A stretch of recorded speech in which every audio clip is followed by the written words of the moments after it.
सर्वात अगोदर अपूर्णांक कशाला म्हणायचं? तर 1/4, 2/6, 5/8, 9/12 हे जे मी लिहिलंय, या संख्या ज्या लिहिल्या मी, यांना अपूर्णांक म्हणतात. अपूर्णांक का? हे अपूर्ण असतात, पूर्ण नसतात. आता 4, 5, 6, 7, 8 हे पूर्णांक आहेत, पूर्ण आहेत. आणि या पूर्णांकाचे अपूर्णांक कशाला म्हणायचं? त्याचे भाग बनवले आणि अंश त्याचा भाग असतो आणि छेद हे एकूण भाग असतात. यांना अपूर्णांक म्हणतात. हे अपूर्ण असतात म्हणून त्यांना अपूर्णांक म्हणतात. आता या अपूर्णांकामध्ये लहान कोणता व मोठा कोणता हे कसं ठरवायचं? आता ठरवण्याच्या वेगवेगळ्या पद्धती आहेत. सगळ्यांनी अगोदर ऐकून समजून घ्यायचंय. अपूर्णांकाचा लहान मोठेपणा व चढता उतरता क्रम आपल्याला शिकायचं. तर अगोदर आपल्याला कळलं पाहिजे मोठा अपूर्णांक कोणता, छोटा अपूर्णांक कोणता, आणि ते ठरवायचं कसं. ऐका, 2-3 पद्धती आहेत. आपण योग्य ती सोपी पद्धत वापरायची. मी सांगतो ते सगळ्यांनी व्यवस्थित ऐकायचं, समजून घ्यायचंय. आता आपल्याला 2च अपूर्णांक दिलेले असतील. किती? जर आपल्याला 2च अपूर्णांक दिलेले असतील तर दोघांमधला लहान मोठेपणा कसा ठरवायचा? अगोदर 2 अपूर्णांकाबद्दल मी सांगतो तुम्हाला. 4/5 आणि 9/11 या दोघांमध्ये अपूर्णांक कोणता मोठा आहे ते आपल्याला ठरवायचं. दोघांमध्ये सगळ्यांनी व्यवस्थित लक्ष देऊन ऐका. दोघांमध्येच ठरवायचं आपल्याला 4/5 आणि 9/11 मध्ये कोणता अपूर्णांक मोठा आहे. तर तिरकस गुणाकार करायचा. 4 आणि 11चा गुणाकार करा, 44.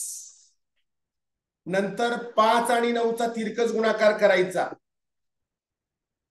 45. नंतर 5 आणि 11 छेदांचा गुणाकार करा शेवटी, 11×5=55. बघा, छेद समान झाला दोघांचा 55. आणि या दोघांमध्ये ज्याचा अंश मोठा 44 आणि 45, छेद तर समान आहे दोघांचे 55-55. मग याचा अर्थ 45/55 हा अपूर्णांक मोठा आहे. याचाच अर्थ 9/11 हा 4/5 पेक्षा मोठा आहे, मोठा अपूर्णांक. आणि ही झाली गणितातील पद्धत.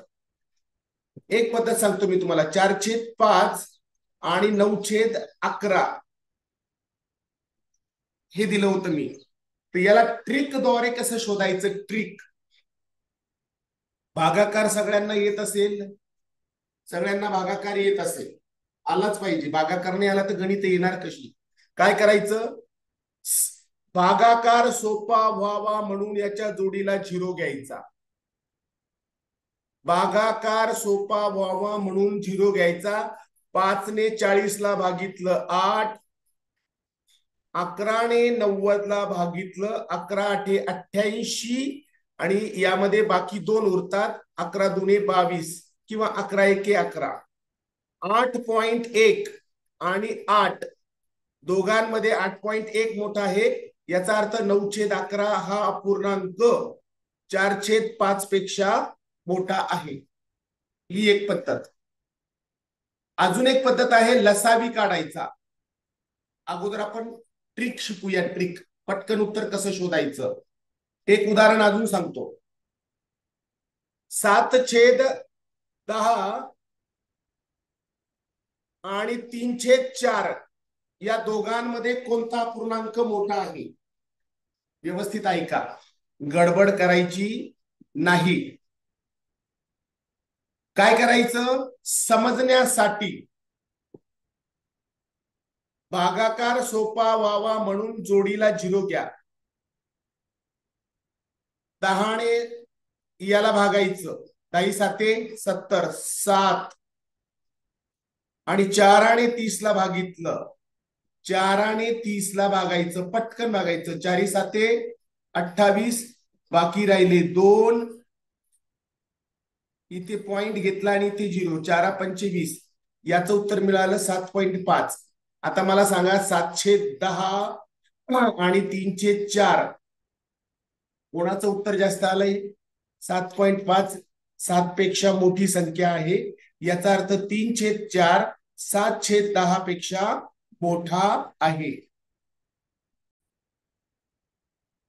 समजण्यासाठी 0 घ्यायचा जोडीला आणि आपल्याला भागाकार पटकन आला पाहिजे. भागाकार 17 ने 140 ला भागायचं चला पटकन 17चा पाडा म्हणायचा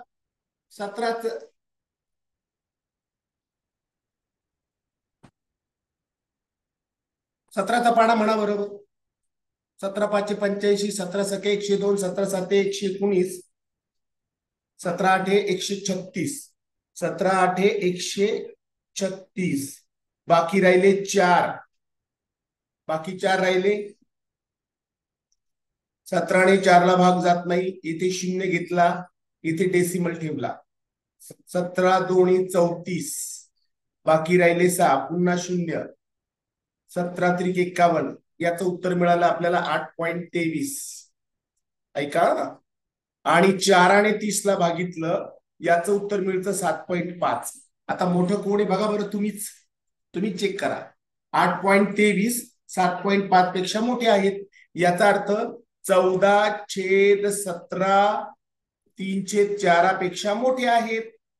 एवढा भागाकार तुम्हाला आला पाहिजे किंवा तिरकस गुणाकार करून पण शोधता येतंय.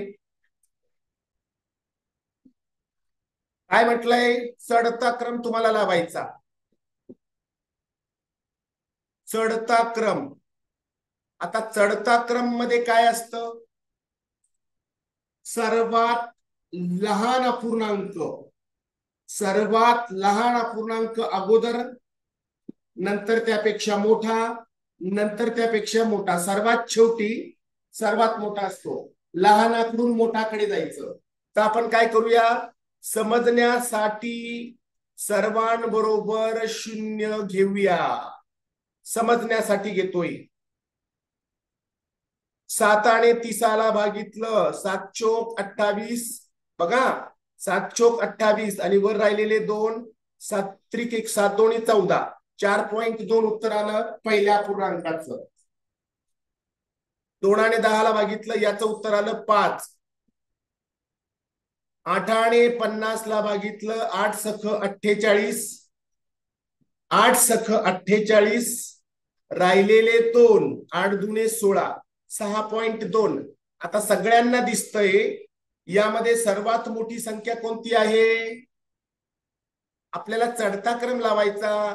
मग सगळ्यात अगोदर लहान होणार 4.2 वाली मग ए नंतर बी नंतर सी हा क्रम आपल्याला मिळाला जसा आहे तसा एबीसी याला म्हणतात चढता क्रम. चढता क्रम म्हणजे काय असेंडिंग ऑर्डर. असेंडिंग ऑर्डर म्हणजे काय लहान्याकडून मोठ्याकडे. सर्वात लहान अपूर्णांक आहे 3/7 त्यापेक्षा मोठा 1/2 आणि सर्वात मोठा आहे 5/8. चढता क्रम मध्ये उत्तर मिळालं आपल्याला एबीसी. आता कोणाकोणाचं बरोबर आलं होतं एबीसी मला सांगा. मला ठरवायचं चढता क्रम. चढता क्रम म्हणजे काय छोट्याकडून मोठ्याकडे.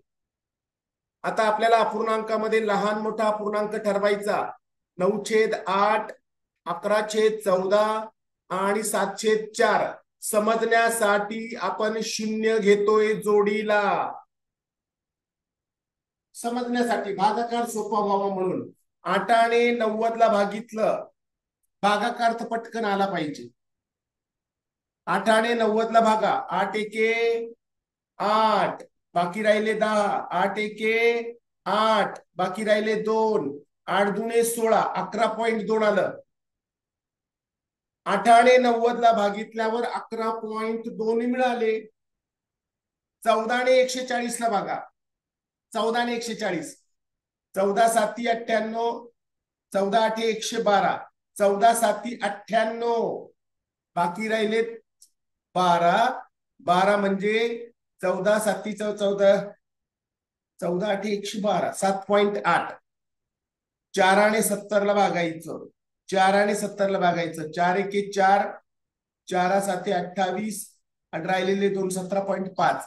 आता मला सांगा, जरा डोकं लावा, सगळ्यात मोठी संख्या आपल्याला चढता क्रम म्हटलंय, सर्वात छोटी आहे 7.8. मग सगळ्यात अगोदर येणार बी. चढत्या क्रमामध्ये छोट्याकडून मोठ्याकडे जायचं, सगळ्यात अगोदर येणार बी, नंतर 11.2 आहे बघा. 11.2 म्हणजे कोण? ए. ए म्हणजे कोण? हा 11 14, हा 9/8 आणि सर्वात मोठा आहे सी 7/4. हा झाला चढता क्रम. चढता क्रम म्हणजे छोट्याकडून मोठ्याकडे.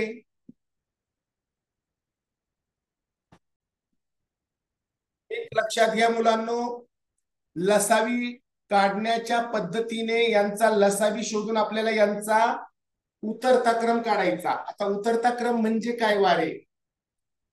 उतरता क्रम म्हणजे मोठ्याकडून छोट्याकडे.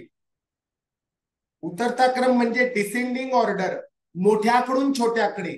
आता आपण काय करणार, या तिघांचे छेद वेगळे बघा, 4 7 8 या 3 अपूर्णांकाचे छेद वेगळे आहेत. तिघांचा छेद समान करूया. छेद समान करायचे उतरता क्रम ठरवण्यासाठी. 4 7 8 चा आपण काढायचा लसावी. ज्याला जमतं त्यांनी पटकन काढायचं नोटबुकवर, ज्याला नाही जमत त्यांनी लक्ष द्या. 4 7 8 चा लसावी काढायचा. आता 4 आणि 8 4च्या पाड्यामध्ये आहे. 4 आणि 4ला भागितलं 1, 4 आणि 8ला भागितलं 2, 7ला आहे तसं ठेवलं. आता 7 आणि 2 कोणाच्या पाड्यामध्ये आहे का? नाही. मग अगोदर 7 आणि 7ला भागितलं, 7 1 7, शेवटी राहिले 2, 2 आणि 2ला बघा, बे के बे, शेवटी 1 1 आले बघा, 1 1 1. याचा अर्थ 4 7 आणि 2 चा लसावी किती येतो बघा, 4 7 2, 4 7 28, 28 2 56. लसावी किती मिळाला मुलांनो? 4 7 8 चा लसावी मिळाला 56. हा जो 56 आहे ना नेहा पावरा, हा जो 56 दिसतोय तनया, हा 56 त्यांचा छेद आहे, अपूर्णांकाचा छेद आहे. छेद म्हणजे या 4ला 56 करायसाठी कितीने गुणावं लागेल? 4ला 56 करायसाठी कितीने गुणावं लागेल? 14ने. 14 चोक 56. म्हणून अंशाला पण 14ने गुणायचं. 7ला 56 करण्यासाठी 8ने गुणायचं, म्हणून अंशाला पण 8ने गुणायचं. 8ला 56 करण्यासाठी 7ने गुणायचं, म्हणून 5ला पण 7ने गुणायचं. आता सगळ्यांचा छेद समान झाला बघा, सगळ्यांचा छेद समान झाला 56. छेद समान असल्यावर आपल्याला लहान मोठेपणा ठरवता येतो. अंशाचा गुणाकार करा, 1 गुणिले 14 14, 2 गुणिले 8 16, 5 7 35. आता सगळ्यात मोठा पूर्णांक कोणता आहे? आपल्याला लावायचा उतरता क्रम. उतरता क्रम म्हणजे काय?